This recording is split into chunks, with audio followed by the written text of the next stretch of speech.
Now you have downloaded the data from the devices. In this video, I will show you how you can edit the data. So after the data transfer, you can go to Start and then open the activity list on the left and select the activity that you want to edit.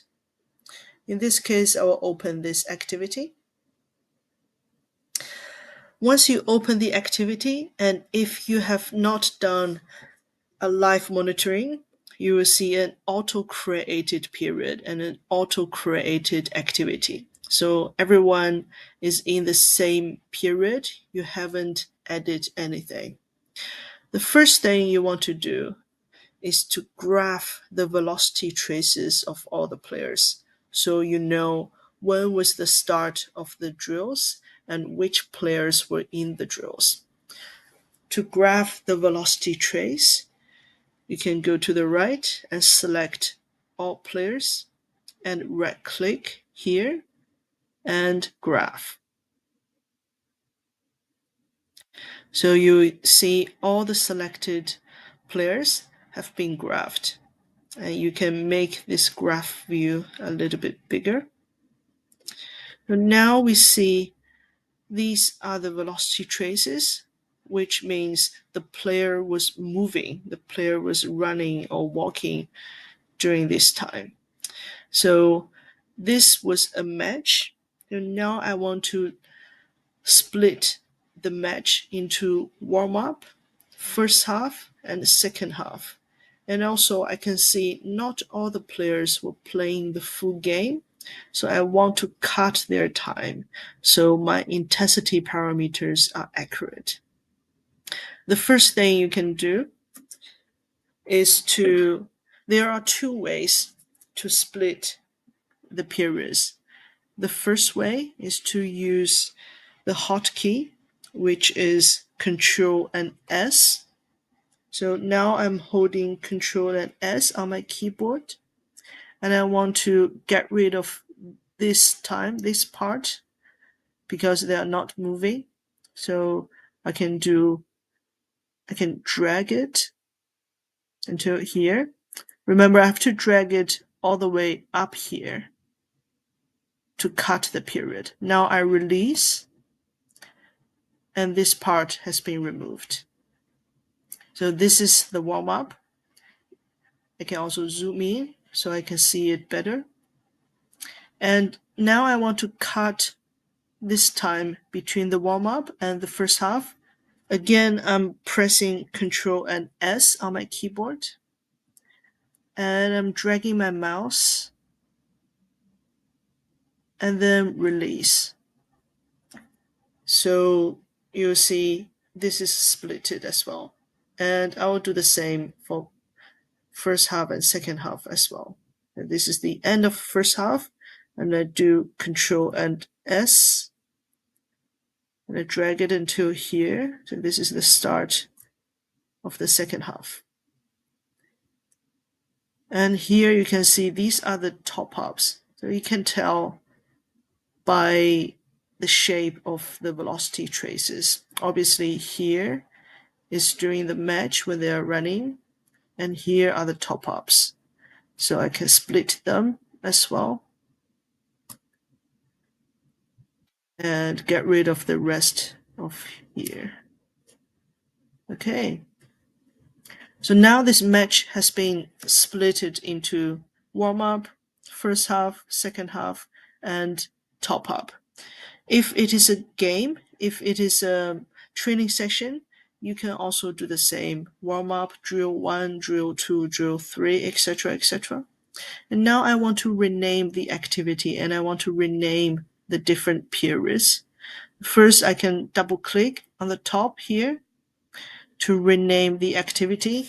For example, it can be something like the date and the game. And I can select the name code as MD, which means match day. If you have other tags, you can also select the other tags as well. Okay, and apply changes. You'll see the activity name has been changed. And as I can also double click on the drills here to give it a name, like warm up,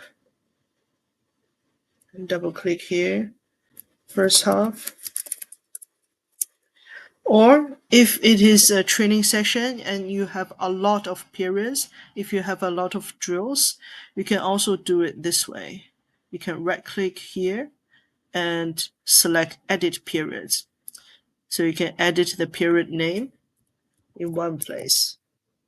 This is second half and this is top up. Okay, so now they are all renamed. Now what I want to do is I can see not all the players were in the first half. So I can select first half and I can select player number 2, 3, and 6 and delete them from first half. I already selected first half, and then on the right, PIP means players in period. That means these 7 players are added into first half. But now we want to remove number 2, number 3, and number 6. I selected them and right click and delete them. So now you see the green boxes are gone. So only when the green boxes are here will they be included in the calculation. And for the second half, I will do the same. So player number 1 was not in the second half. I'll right click and delete him.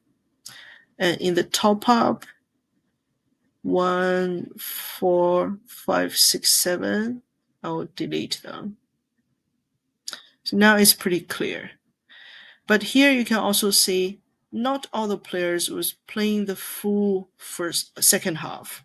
So for example, I can see this is player number 2 is actually a substitution. So I want to remove the time when he was not actually on the pitch. The hotkey for this is Control and Shift.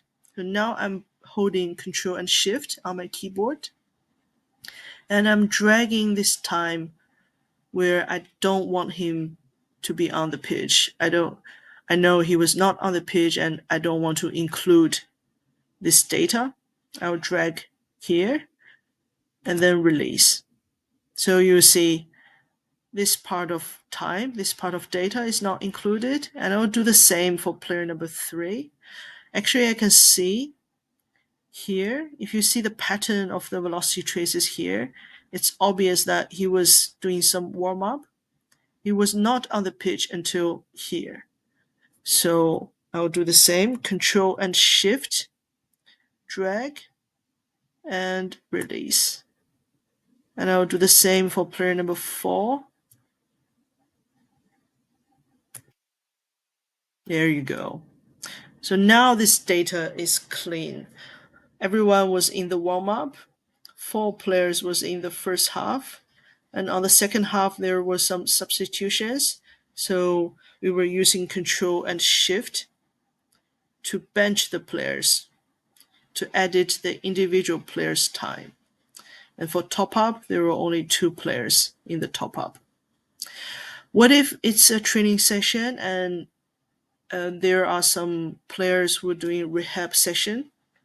They are not with the team and you want to create a separate period. You want to create a separate drill for that player.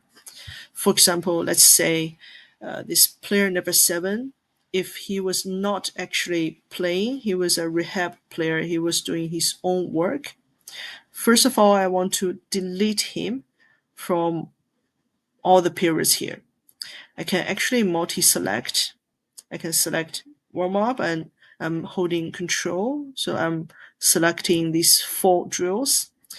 And here I'll select player number 7, right click, and I deleted him from the team's session because he is a rehab player. He is doing his own work. So if I want to create a separate drill just for this player, I can hold Shift. For example, this player was running from here until here. I'm holding Shift and I'm dragging my mouse here to create a separate period just for himself.